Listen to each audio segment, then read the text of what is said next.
And it's a good idea for the unobvious reasons that most people don't think. It's not necessarily to sell books because, I've got a book that sold pretty well, but I don't think I don't necessarily think it's made much money. No, it's relationships on steroids.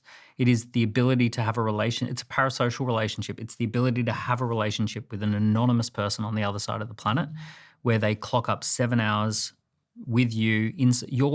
Literally what was once inside your head word for word is now inside their head word for word.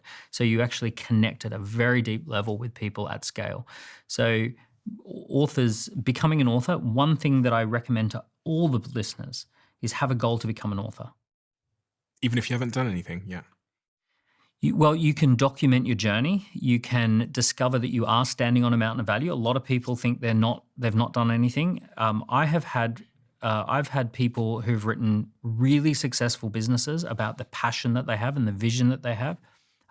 Really successful books about the passion and vision that they have. I have people who, I've got someone who was very successful at selling as a small business, selling a corporate contract. And they wrote a book about how small businesses can sell to corporates. And that was based on maybe 8 to 10 major contracts that they'd won, but then they documented the process. And now they have a whole business teaching small businesses to sell to corporates. So if you've done one little thing, that could actually be a massive business bigger than one of our guys, Howard Tinker.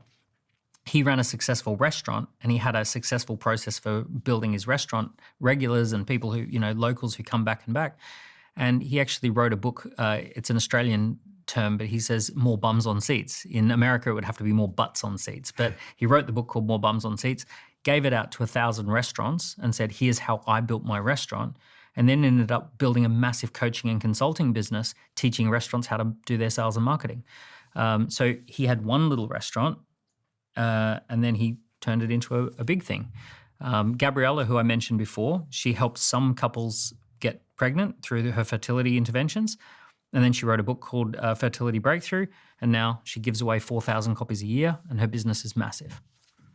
On that point of sales, are there any frameworks for sales that you advise or give to entrepreneurs when they're trying? Because on stage, a lot of people ask me this. They say things like this: I'm trying to sell to a customer, or I'm trying to sell to the CEO of this company some idea that I have to change the company, or I'm trying to sell downwards as a leader. Yeah. Is there a framework for selling? Well, you want to productize your sales, and what you want to do is productize the demo and the customer needs analysis and give it a name so that it feels like a product. And it doesn't feel like a sale, it feels like a product, so that you feel that you're getting something of value by seeing the demo and doing the customer needs analysis. That's one of the first things.